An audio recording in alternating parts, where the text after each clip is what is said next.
Curiously, this entire building has been completely levelled, and it's not very clear why, because it is between the Paul Revere's house and the marina. Oh, it appears we have a wee bit of a rad storm settling in there. It's quite a cool thing to see, especially when you're in game. It's been quite a while since I've had a rad storm. Normally we're recording, I wouldn't, but I'll make an exception this time.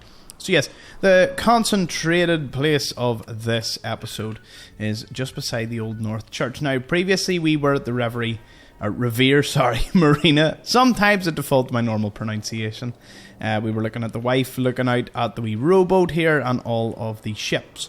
Now again, the whole reason that this place is a little curious to me is that it's actually marked as an unmarked location or a point of interest. So there could possibly be a reason for that. Now, what I actually will do is I'll take off the AI detection.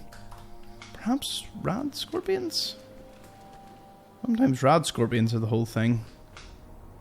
Nope, no rad scorpions.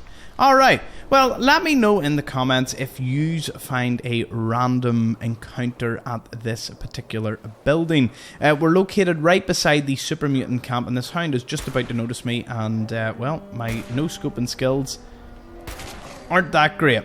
But a fun fact about the hounds that I only discovered recently thanks to a subscriber was they point... Hey there, buddy. Yeah, point blank. Can't really beat that. As for the other super mutant, he's kind of glitched into the ground. Yeah. So apparently in Far Harbour, you can buy mutant hounds, normal dogs, and animals off a friendly super mutant called Erickson, I think is his name.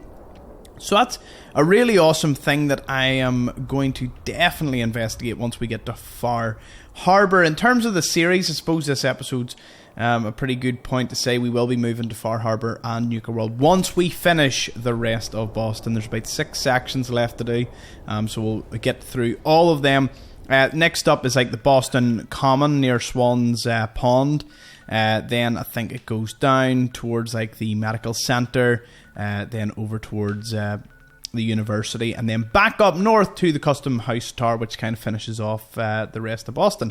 Now, back to this building. Now, was it the nukes wiped this out?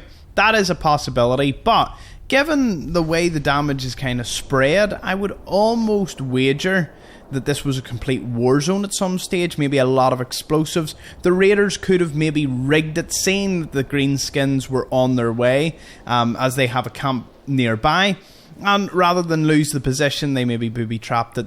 Super mutants went in, maybe they lost a few numbers, and the raiders blew them to pieces.